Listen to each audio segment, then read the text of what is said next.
was thinking of changing my me, but I couldn't find one that kind of fit, so I'm just keeping him the same as me.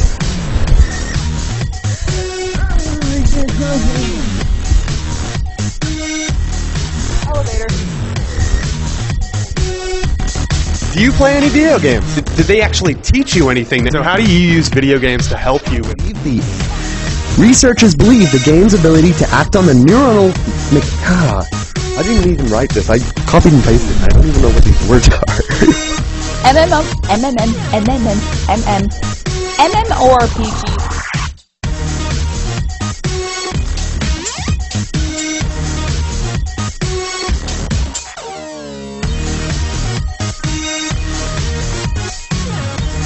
Video games. Video games. Video games. Video games. Video games. Video games. Video games. Video games.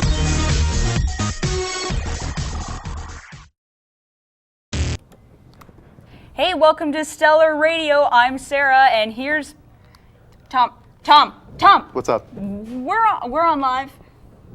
Oh, right, Stellar. Yeah.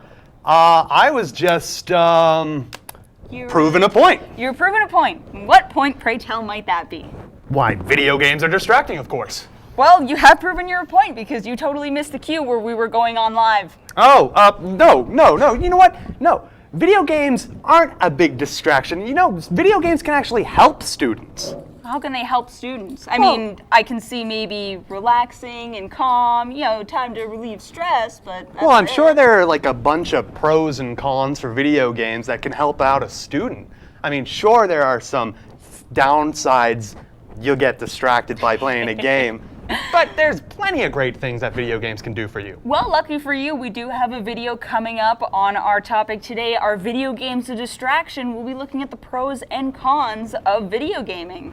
Also, what else will we be viewing today on our show about video games? Well, we can't just sit here and talk by ourselves all day, so we will have an interview from Mr. Brian Dunphy. He is a professor here at Fanshawe College in the film development program, and he also taught last year a video game theory program, or class, that I took for a Gen Ed last year. It was a fantastic class. I wish I could take it again. Pretty exciting. Sweet. Yeah, so we'll be talking to him as well. And last but not least, we'll of course be going into the hallways of Fanshawe College to ask the students I if guess video that games would are be distraction. a good opportunity to find out from students if they believe that video games are a distraction to them. So you don't think video games are a distraction? No. The video games can help out a lot. I mean, why not? Let's have a look at this thing here. Okay, well, let's take a look here. See, we're going to first start off with the pros and cons of video gaming.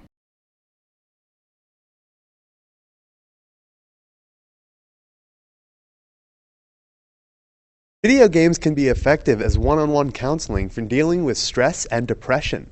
Gamers who suffer from mental health issues such as stress and depression are able to vent their frustration and aggression on video games. It gives them time to relax in a state of relative mindlessness that allows them to avoid reaching a certain level of stressful arousal. When you're feeling down, video games make you happy. Did your parents always warn you that sitting in front of the TV when you played wasn't good for your eyes?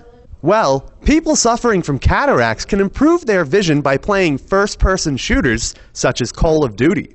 It boosts your contrast sensitivity function, or the ability to discern subtle changes in the brightness of an image.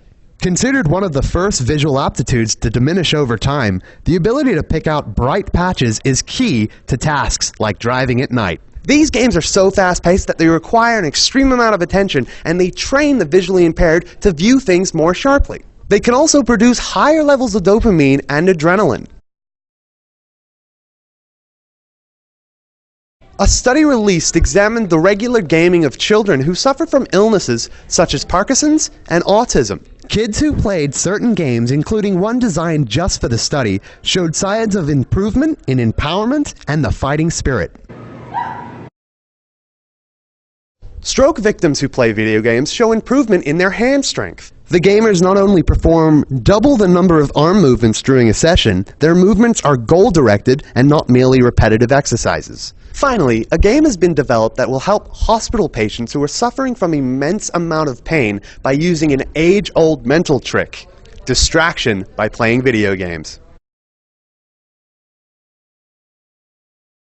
Most video games require fast reactions and split-second decisions that can mean the difference in virtual life and virtual death. Researchers suggest that action-oriented games act as simulations for decision-making processes by giving players several chances to infer information from their surroundings and forcing them to react accordingly.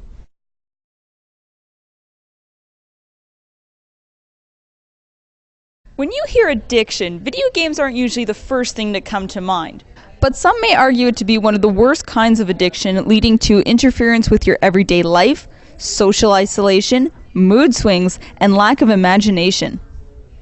MMORPGs, or massively multiplayer online role-playing games, are often the largest target for addictive gameplay. The term evercrack that some people use to describe people addicted to video games comes from the first most successful online MMORPG, EverQuest, for gamers would lose themselves in the vast world and wonders of this online fantasy game.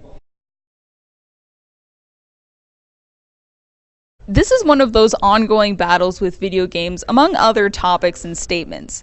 Do video games waste time? Video games do take time to play, and by definition, you don't really gain anything from playing games physically or mentally. If anything, games cause you to lose time by running around that one temple and being stuck for days, or playing Candy Crush for hours just to beat that high score. Time flies when you're having fun, but sometimes that time could be used for doing homework.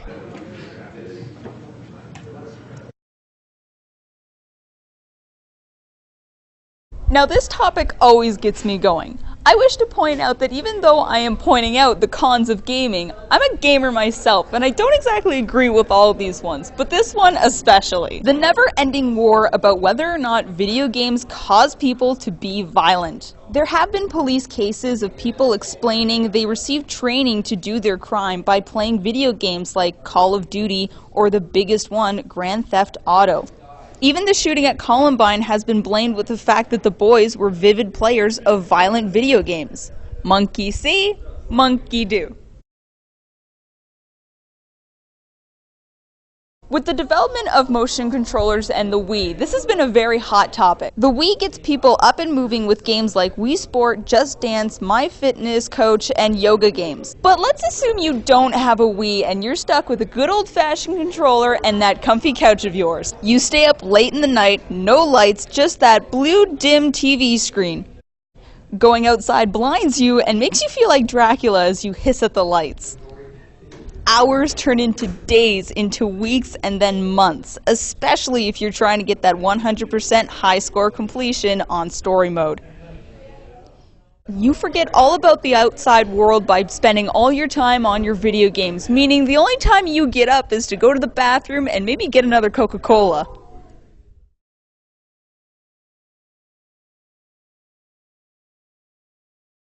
Bam. Alright, so that was our pros and cons of video gaming. Now, Tom, I know you did pros, but do you disagree with maybe anything that we presented there? Well, you do hear a lot about violence in video games. I mean, I play Grand Theft Auto 4 and Grand Theft Auto 5, the newest one, and you don't see me going out stealing cars from people or beating old ladies with baseball bats. I don't think there are any old ladies in Grand Theft Auto. Oh, right, that was last night. No, you know what? The pro is about first-person shooters. They help enhance your vision, and I can't read the teleprompter. We don't have a teleprompter, Tom. Right. Well, Sarah, what's coming up? All right, so coming up in a little bit here, we're going to have our interview with Brian Dunphy from the Film Development course, and we will also be talking to the students of Fanshawe College with their opinion. Do video games distract Cause a them? distraction. Does it cause a distraction? Well, don't go anywhere, because we'll be right back. 106.9 The X. My name is Jake Robinson. I'm the one that's going to be taking you through it. In marketing, we like to get in the community and give local businesses a chance to get their name out. Talk radio here at Fanshawe College is covering London's hottest topics in the most entertaining and factual way. Writing is where we take what the marketers give us, like clients and all that. They give us an idea and we make it into a creative masterpiece. We can turn something so simple into something like a work of art. Production is the step between the script and what you hear. It's bringing the script to life. Everything is included. Beaches, drinks, parties, it's all there. Like us on Facebook for a chance. In music, we look for all of the best music to play on all of our radio stations, and we schedule the music and the programming for our announcers. 106.9 The X. As an announcer, we love to share stories with everybody and get our voice out there. Basically just entertain the people.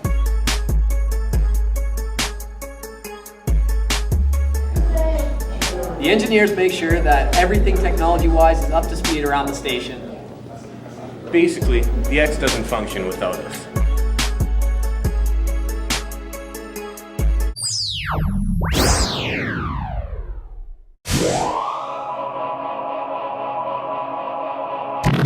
.9 The X. My name is Jake Robinson. I'm the one that's going to be taking you through it. In marketing, we like to get in the community and give local businesses a chance to get their name out. Talk radio here at Fanshawe College is covering London's hottest topics in the most entertaining and factual way. Writing is where we take what the marketers give us, like clients and all that. They give us an idea and we make it into a creative masterpiece. We can turn something so simple into something like a work of art. Production is the step between the script and what you hear. It's bringing the script to life. Everything is included. Beaches, drinks, parties, it's all there. Like us on Facebook for a chance. In music, we look for all of the best music to play on all of our radio stations, and we schedule the music and the program. All right, so we are back here, Stellar Radio. I'm your host, Sarah, and this is Tom.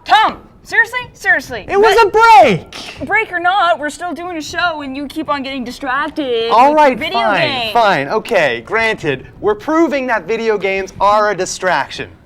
Okay.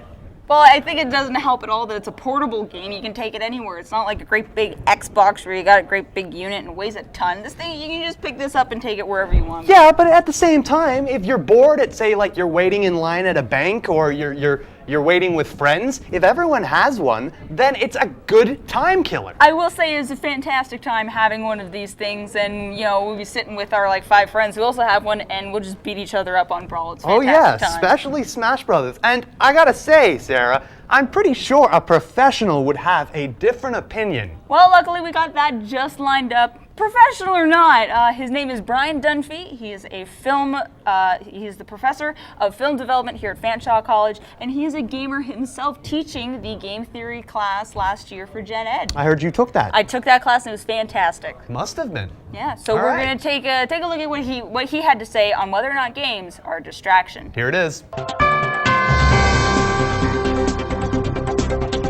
So we have with us here Brian Dunphy. He is the, well, actually you tell us, what do you do, Brian? I teach in the film studies program here at Fanshawe College. I do a variety of film classes. I also teach video game courses as well.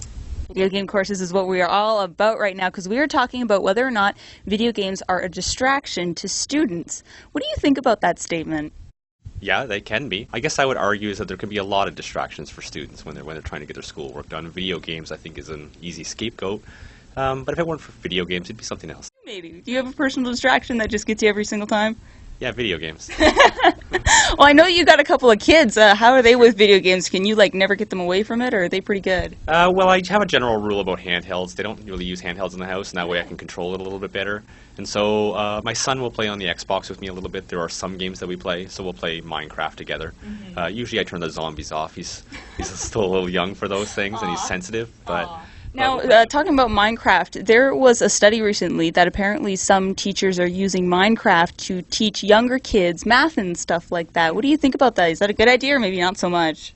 From a teacher's perspective, I think that it's worthwhile to pick a medium that students are already engaged with, right? And I think it can be useful. It has limitations, right? I mean, I think that, you know, schooling doesn't necessarily always just have to be entertainment, right? Sometimes you need to learn concepts and skills that aren't necessarily fun to learn, right? But when you can, I think it's worthwhile. So you've taught an elective class last year called Video Game Theory, and I was a part of that class, and it was a fantastic class. I gotta say, I miss it very much. Why do you think it's good for the school to give a class like Video Game Theory for a gen ed? Like, why do you think they probably offer that to students who aren't in video gaming at all? Yeah, I think there are a couple of good reasons for a course like that. I mean, on a very basic level, you know, video games are becoming a very important medium now, right? I mean, even into the 1980s, it was really a subculture, right? Like, this was not something that most people kind of talked about doing, right? And it didn't matter if you were playing on Nintendo or if you were playing on a computer. Either way, it was kind of derided a little bit. And now it's so mainstream, right? I mean, to the point where I can do a podcast with you. I'm 39 years old. I regularly play video games, and nobody bats an eyelash at stuff like that anymore, right? I also think it's important because, I mean, for me, talking about video games is using it as a vehicle for teaching people how to think clearly, right? And so it's really more about critical thought than anything else. And so video games, it's kind of like when you were talking about teaching kids math through video games. I try to teach critical thinking through video games, right? Like, can we look at this medium and kind of provide arguments for what these video games are arguing, either explicitly or implicitly? Okay. And you're saying how much it's become a major media. With you being a film teacher, do you think that when it comes to the production of video games that it's almost starting to go into maybe like a little bit of film quality? Like, it's the CGI on these things are incredible. Yeah, absolutely. I mean, I still think that video games need to kind of develop their own language, right? And so you've heard me say this in class. I'm not a big fan of cutscenes, right? Because that's the language of film. And so I think that video games do need to move forward in that respect. I think they've got still a long way to go. But keep in mind that film's been around since, you know, the beginning of the 20th century, just a little bit before that as well. And video games, in kind of its modern kind of respect, has only been around for maybe 30, right? And so it takes time, right? I mean, in 30 years, film was only just barely emerging from the silent era, right? And so they had a long road still in terms of kind of developing the art form. And I think video games still have a ways to go as well. But we're starting to get really interesting video games. Fanshawe held recently in early fall a game day where, I don't know if you saw it, they were set up in Four-Wheel Hall. They had Xboxes, PC games, GameCubes, you name it, they had it. Do you think it's good for the school to hold events like that? Sure. I mean, it shows how mainstream video games have become, right? Imagine doing something like that in the 1980s. Right? It wouldn't happen, right? And so I think it's important, right? I mean, it can be a focal point for students to relate to one another, right? And I think that's primarily why the college offers things like that, is to give students an opportunity to get to know one another using something that they already enjoy. Have you learned anything from video games? Like, do you think there's a game that you played that just caught your attention and you learned something very valuable, whether it was a history lesson or a moral lesson? I suppose one of my favorite games was probably the Portal games. I mean, I like them because we're living in a kind of an age of video games where the shooter is king, right? And it played with those ideas of, well, let's give them a gun, but not give them a gun. Let's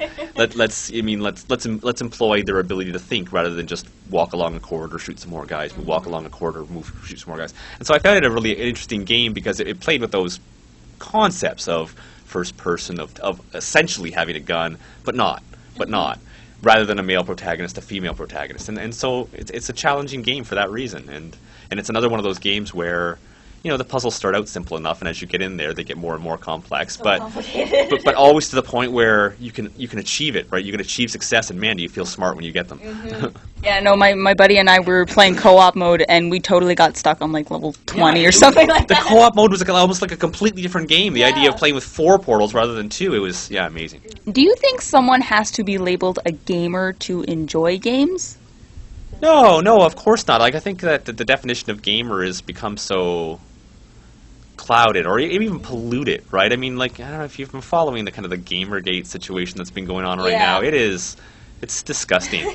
It's this term that's, I guess, ostensibly about, you know, journalism and ethics and things like that, but really what it is about shaming women, right? I mean, if it was a real concern about ethics and journalism, there'd be a lot of arguments about why is EA paying off reviewers to kind of give them higher grades, but that's not what's happening, right? And so I think that Gamergate is a good example of that kind of shifting definition of what a gamer is, right? Is that, for a while there, when PCs were kind of pushing solitaire and, Minesweeper and things like that, those weren't real games, right? And so if you played those games, you weren't a real gamer. Or if you were playing Farmville, you weren't a real gamer. And for me, it makes no sense, because for me, if you're only playing one game, if that's the definition of not a gamer, then what about those people who only play Call of Duty or only play Halo?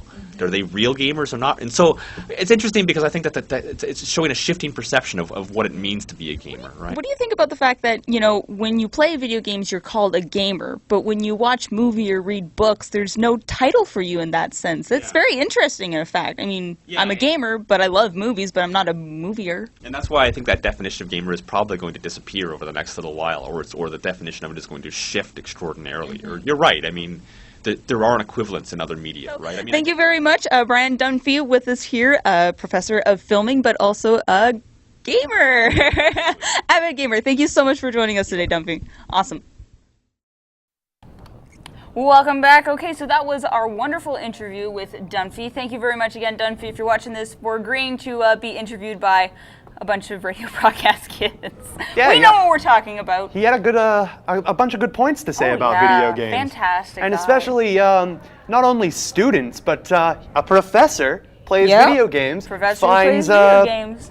Some opportunities to help him out there. Yeah, no, he's a fantastic guy. All right, coming up in a little bit, we've got opinions of people here from Fanshawe College about whether or not video games are a distraction. Don't be going anywhere. Stay tuned. Is it not going? For our announcers. I 106.9 The X. As an announcer, we love to share stories with everybody and get our voice out there. Basically just entertain the people.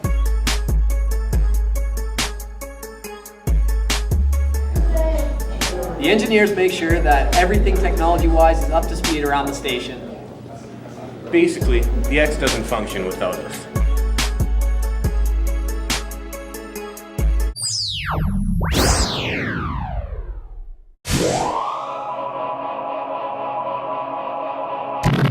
.9 The X. My name is Jake Robinson. I'm the one that's going to be taking you through it. In marketing, we like to get in the community and give local businesses a chance to get their name out.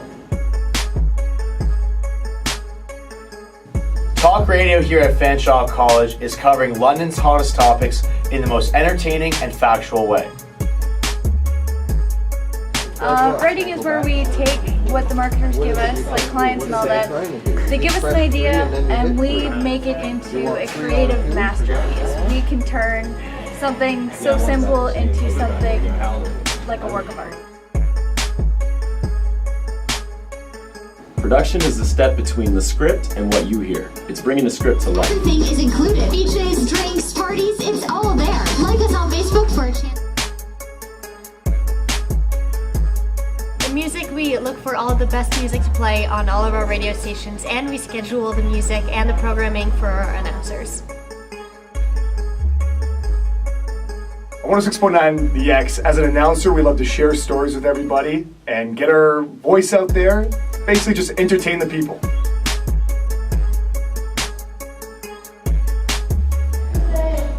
The engineers make sure that everything technology-wise is up to speed around the station. Basically, the X doesn't function without us.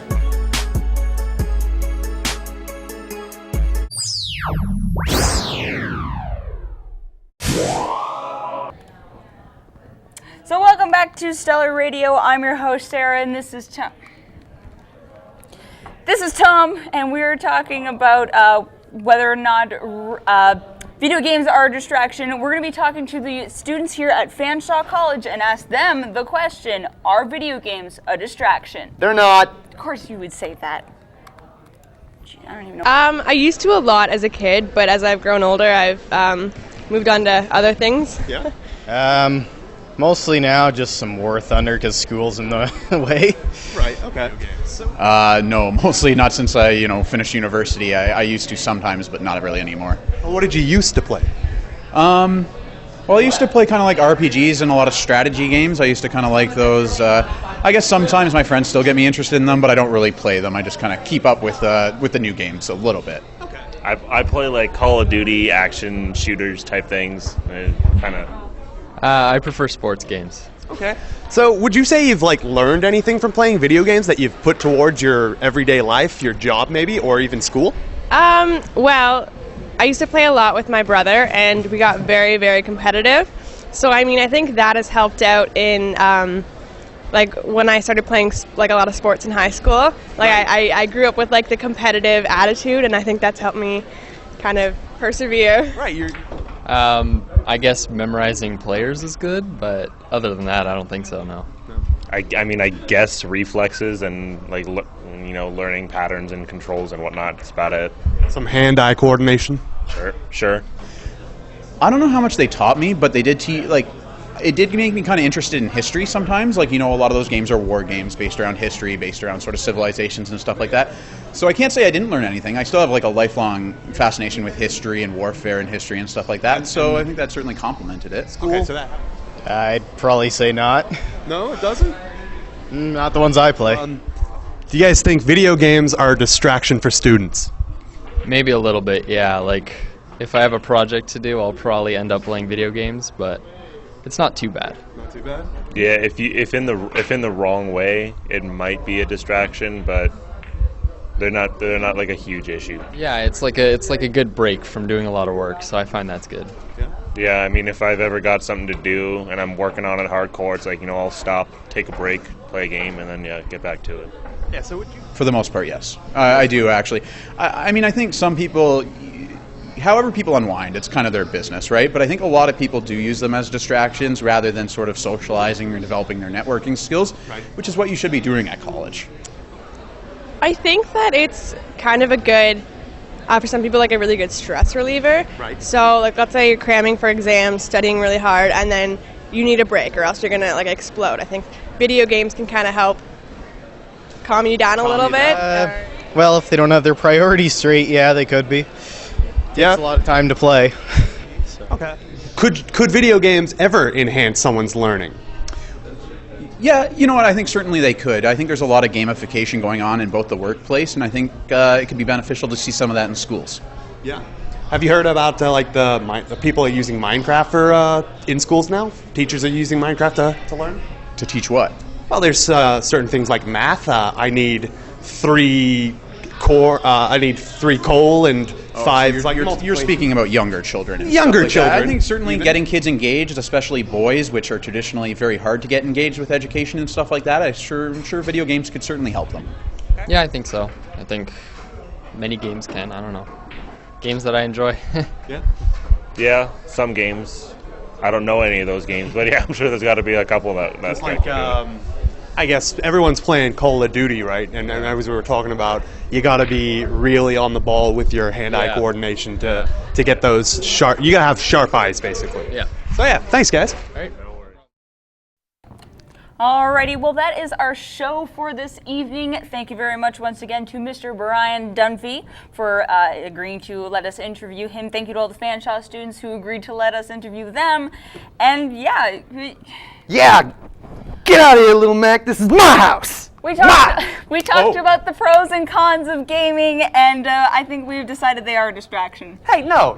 They're We a distraction. have covered a lot of good points about how video games help with stress. Video games can enhance your learning. There's plenty of good things that come with video games. I will absolutely say video games are the best thing ever. I couldn't imagine a world without them. But it's still a case of, come on, Tom, we're professionals here. You got the badge. I know you want to play as well. Huh? Sarah? Okay, come here. Kirby's going Yeah, to you're whip your damn right. butt in the next Come week. on, All right, come let's on. go. You want a little bit of this? You want Take some that. of this? Kirby's going to Jigglypuff is going to take you on. Up sword. I don't think yeah. so. Oh, no. Dodging. All right, come on. Get out of my house. Come on. Take it. Hit me.